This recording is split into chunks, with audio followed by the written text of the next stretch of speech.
There's something a lot of leaders do, sometimes including me, that seems really innocuous, but can have a really negative effect. In this video, I'm going to explain what it is, why it's a problem, and how easily it can be remedied.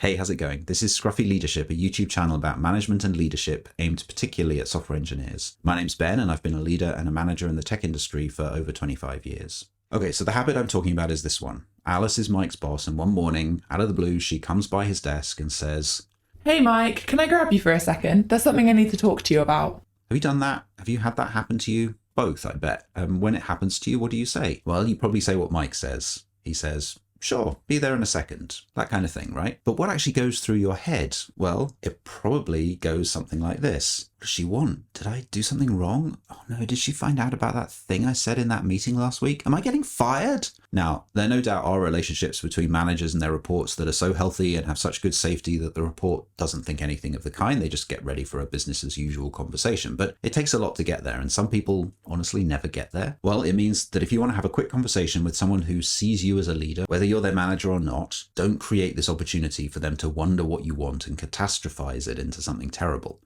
In the example I gave, Mike maybe only had a minute or two of panic, but imagine the variant where Alice just pops a meeting into Mike's calendar for 3 days from now with the subject quick chat. Now the same thoughts go through Mike's mind, but he has to battle them for 3 days. I'm pretty sure every leader has done this at one time or another. I know I have. And the impact might seem small, but if you imagine how much fear and anxiety it can create, you can probably see why the impact is, relative to the size of the event, actually unnecessarily large. Okay, you might be thinking, well, what if I do just need to chat to someone and it can't wait for our next scheduled one-to-one? What am I supposed to do? Well, luckily, it's actually really easy. Just don't create a mystery. So here's how Alice might have phrased her original ask. "Hey Mike, I've got some ideas about that new design and I'd like to hear your thoughts on them.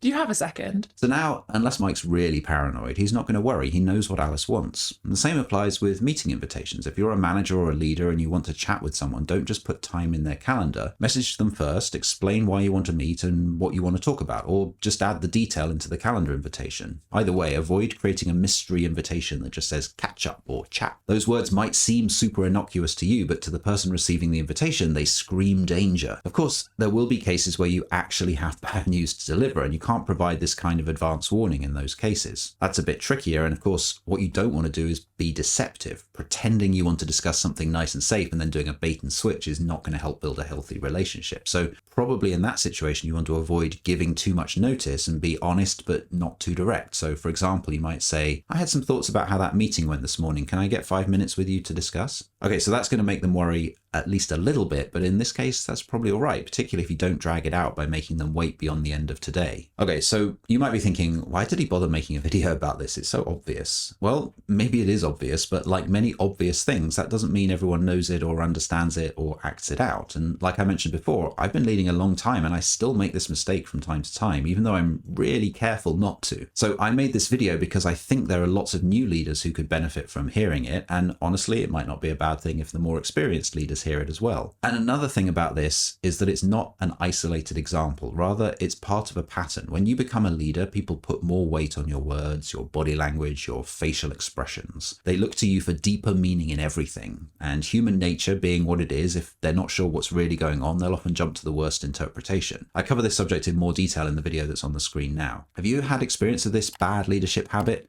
Let me know in the comments. And the same goes if you have any ideas for subjects you'd like to see me cover in future videos. Bye. See you soon.